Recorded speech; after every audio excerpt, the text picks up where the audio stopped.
ನಮ್ಮ ಅಭ್ಯರ್ಥಿಗಳು ಇಂದು ನಾಮಪತ್ರ ಸಲ್ಲಿಕೆ ಮಾಡಿದ್ದಾರೆ. ಅವರಿಗೆ ಜನರಲ್ಲಿ ಒಳ್ಳೆಯ ಅಭಿಪ್ರಾಯವಿದೆ. ಚುನಾವಣೆಯಲ್ಲಿ ಗೆಲುವಿನ ವಿಶ್ವಾಸವಿದೆ ಎಂದು ವಿಧಾನ ಪರಿಷತ್ ಸದಸ್ಯ ಡಾಕ್ಟರ್ ಸೂರಜ್ ರೇವಣ್ಣ ತಿಳಿಸಿದರು. ಹಾಸನ ಜಿಲ್ಲಾ ಸಹಕಾರ ಬ್ಯಾಂಕ್ನ ನಿರ್ದೇಶಕ ಸ್ಥಾನಕ್ಕೆ ನಾಮಪತ್ರ ಸಲ್ಲಿಕೆ ಕಾರ್ಯಕ್ರಮದ ಬಳಿಕ ಪತ್ರಿಕಾಗೋಷ್ಠಿಯಲ್ಲಿ ಮಾತನಾಡಿದ ಅವರು, ಚುನಾವಣೆಯಲ್ಲಿ ಗೆಲುವಿನ ವಿಶ್ವಾಸವಿದೆ ಎಂದರು. ಇನ್ನು ಸಚಿವರ ಬದಲಾವಣೆಯು ಸರ್ಕಾರದ ವಿಚಾರ. ಹೊಸದಾಗಿ ಕೃಷ್ಣ ಬೈರೇಗೌಡ ಅವರನ್ನು ನೇಮಕ ಮಾಡಲಾಗಿದೆ. ಅವರು ಶಿಸ್ತಿನ, ಒಳ್ಳೆಯ ಕಾರ್ಯವೈಖರಿಯ ನಾಯಕರು. ಜಿಲ್ಲೆಯಲ್ಲಿ ಒಳ್ಳೆಯ ಕೆಲಸವಾಗುವ ನಿರೀಕ್ಷೆಯಿದೆ ಎಂದು ಆಶಾವಾದ ವ್ಯಕ್ತಪಡಿಸಿದರು. ತಮ್ಮ ಸಹೋದರ ಪ್ರಜ್ವಲ್ ರೇವಣ್ಣ ಅವರಿಗೆ ಜೀವಾವಧಿ ಶಿಕ್ಷೆ ವಿಧಿಸಿದ ನ್ಯಾಯಾಲಯದ ತೀರ್ಪಿನ ಬಗ್ಗೆ ಮಾತನಾಡಿ, ತೀರ್ಪು ಬಂದಿದೆ, ನಾವೆಲ್ಲರೂ ಮೇಲ್ಮನವಿ ಸಲ್ಲಿಸುತ್ತೇವೆ. ಪ್ರಕರಣ ನ್ಯಾಯಾಲಯದಲ್ಲಿದೆ, ಇದನ್ನು ಚರ್ಚಿಸುವುದು ಸೂಕ್ತವಲ್ಲ ಎಂದರು.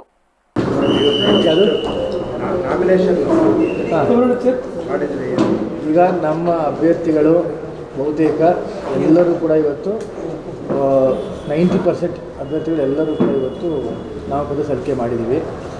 ಯಾವುದೇ ರೀತಿಯಾದಂಥ ಗೊಂದಲ ಇಲ್ಲ. ನಾಮಪತ್ರ ಸಲ್ಲಿಕೆಯಲ್ಲಿ ಚುನಾವಣೆಗಳು ಕೂಡ ಒಳ್ಳೆ ರೀತಿ ಫಲಿತಾಂಶ ಬರುತ್ತೆ ಅನ್ನೋದು ನಮಗೂ ಒಂದು ಮನೋಭಾವನೆ ಇದೆ. ನೋಡೋಣ ಈಗ ಏನೇನಾಗುತ್ತೆ ನೋಡಬೇಕು. ಇನ್ನೂ ನಮಗೆ ಯಾರ್ಯಾರು ಮೊನ್ನೆ ನಾಮಪತ್ರ ಸಲ್ಲಿಸ್ತಾರೆ, ಯಾವ್ಯಾವ ತಾಲೂಕಿಂದ ಯಾರು ಅಭ್ಯರ್ಥಿಗಳಾಗಿ ಸ್ಪರ್ಧೆ ಮಾಡ್ತಾರೆ ಅಂತ ನೋಡಬೇಕು. ಎಲ್ಲ ಅಭ್ಯರ್ಥಿಗಳು ಅವರು ಏನು ತಯಾರಿಕೆ ಮಾಡ್ಕೋಬೇಕೋ ಅವ್ರ ರೀತಿಯಲ್ಲಿ ತಯಾರಿಕೆ ಮಾಡ್ಕೊಂಡಿದ್ದಾರೆ. ಚುನಾವಣೆ ನಡೀತಿದೆ, ಚುನಾವಣೆ ಆಗುತ್ತೆ, ಅದೇನು ಫಲಿತಾಂಶ ಬರಬೇಕು ಅದು ಬರುತ್ತೆ. ಸಿಂಡಿಕೇಟ್ ಆಗ್ತಿದೆಯಾ, ಬಂಡಾಯ ಆ ರೀತಿ ಅದು ನಮಗೇನು ಕಾಣ್ತಾ ಇಲ್ಲ. ಯಾವ ಬಂಡಾಯ ರೀತಿ ಕಾಣ್ತಾ ಇಲ್ಲ. ಈಗ ಮೊದಲಿನೂ ಹಿಂದಿನೂ ಮನೆ ಮಾಜಿ ಪ್ರಧಾನಮಂತ್ರಿ ಎಚ್ ಡಿ ದೇವೇಗೌಡರಾಗ್ಬೋದು, ಅಥವಾ ರೇವಣ್ಣ ಸಾಹೇಬರಾಗ್ಬೋದು, ಅಥವಾ ಬಾಲಕೃಷ್ಣ ಅವರಾಗ್ಬೋದು, ಎಲ್ಲ ನಮ್ಮ ಜಿಲ್ಲಾ ಮುಖಂಡರುಗಳು ಕೂಡಿ ಒಳ್ಳೆ ಸ್ಮೂತಾಗಿ ಜಿಲ್ಲಾ ಬ್ಯಾಂಕಿನ ಚುನಾವಣೆ ಮಾಡ್ಕೊಂಬಂದಿದ್ದಾರೆ. ಈಗ ಅದೇ ರೀತಿಯಲ್ಲಿ ಈ ಯಾವುದೇ ಬಂಡಾಯ ಇದ್ದರೂ ಕೂಡ ಶಮನ ಮಾಡಿ ಮಾಡೋಂಥ ಕೆಲಸ ಮಾಡ್ತಾರೆ ಅಂತ ಹೇಳೋಕ್ಕೆ ಇಷ್ಟ. ಸರ್, ಜಿಲ್ಲಾ ಉಸ್ತುವಾರಿ ಸಚಿವರು ಬದಲಾವಣೆ ಆಗಿದೆ. ಅದು ಈಗ ಕಾಂಗ್ರೆಸ್ ಆಡಳಿತ ಅವರ ಇದು ನಮಗೆ ಸಂಬಂಧಪಡಲ್ಲ. ಜಿಲ್ಲೆ ಅಭಿವೃದ್ಧಿ ದೃಷ್ಟಿಯಿಂದ ಸರ್ ಈಗ ಕೃಷ್ಣ ಬೈರೇಗೌಡರು ಬಂದಿದ್ದಾರೆ, ಕಂದಾಯ ಸಚಿವರಿದ್ದಾರೆ. ಅವರು ಭಾಳ ಡಿಸಿಪ್ಲಿನ್ನು, ಭಾಳ ಒಳ್ಳೆ ರೀತಿ ಕಾರ್ಯವೈಖರಿ ಇದೆ ಅವ್ರದ್ದು. ಅವ್ರ ಬಗ್ಗೆ ಭಾಳ ಕೇಳಿದ್ದೀನಿ. ಯುವಕರಿದ್ದಾರೆ, ಒಳ್ಳೆ ರೀತಿ ನಮ್ಮ ಜಿಲ್ಲೆ ಕೆಲಸ ಆಗುತ್ತೆ ಅಂತ ನಮ್ಮ ಒಂದು ಮನೋಭರವಸೆ ಇದೆ. ಅವ್ರ ಬಗ್ಗೆ ಅವರ ಅಭಿಪ್ರಾಯ ಅವ್ರು ಹೇಳಲಿ. ಈಗ ಕೋರ್ಟ್ ನ್ಯಾಯಾಲಯದಲ್ಲೂ ಕೂಡ ಪ್ರಕರಣ ನಡೀತಿದೆ. ಆ ಪ್ರಕರಣ ಯಾವ ರೀತಿ ಇತ್ಯರ್ಥ ಆಗ್ತಿದೆ ನಡೀತಿದೆ. ಅವರು ಹಾಕಿದ್ದಾರೆ. ಕಳ್ಳತನ ಮಾಡಿದ್ದಾರೆ ಚುನಾವಣೆ, ಅಂದರೆ ನಕಲಿ ಮತಗಳ ವೋಟರ್ಗಳು ಸೃಷ್ಟಿ ಮಾಡಿ ಅದೇ ಒಂದು ವೋಟಿಂಗ್ ಅಡ್ರೆಸ್ಸಲ್ಲಿ 50 ಜನ 40 ಜನ ಇದೆ. ಚಿಕ್ಕಪೇಟೆಯಲ್ಲಿ ಸಾಕಷ್ಟು ಕಾನ್ಸ್ಟಿಟ್ಯೂನ್ಸಿಗಳು ಅಂತ ನಾನು ನೋಡ್ತಾ ಇದ್ದೀನಿ. ಆ ಪವರ್ ಪಾಯಿಂಟ್ ಏನು ಮಾಡಿ ಡಿಸ್ಪ್ಲೇ ಮಾಡಿದ ತೋರಿಸ್ತಾ ಇದ್ರು. ಪ್ರತಿಯೊಂದು ಕೂಡ ನಾವು ಗಮನಿಸ್ತಾ ಇದ್ದೀವಿ. ಅದ್ರ ಬಗ್ಗೆ ಈಗ ಏನಾದರೂ ಅಕ್ರಮ ನಡೆದಿದ್ರೆ ಅದನ್ನು ಚುನಾವಣಾ ಆಯೋಗ ಆಗ್ಬೋದು ಅಥವಾ ಸಂಬಂಧಪಟ್ಟಂಥ ಅಧಿಕಾರಿಗಳು ಅವ್ರು ಕ್ರಮ ತಗೊಂತಾರೆ.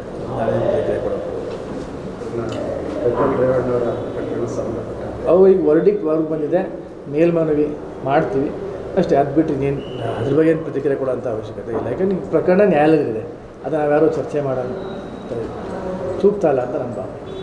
ವಕೀಲರು ಕೂಡ ಸರಿಯಾಗಿ ಕೋರ್ಟ್ ಕೇಸ್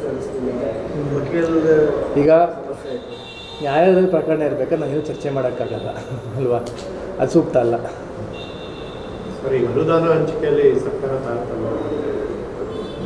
ಈಗ ಎಲ್ಲ MLA MLCಗಳನ್ನು ಕನ್ಸಿಡರ್ ಮಾಡಿ ಅನುದಾನಗಳನ್ನ ಹಂಚ್ತೀವಿ ಅಂತ ಹೇಳ್ತಾ ಇದ್ದಾರೆ ಮುಖ್ಯಮಂತ್ರಿಗಳು.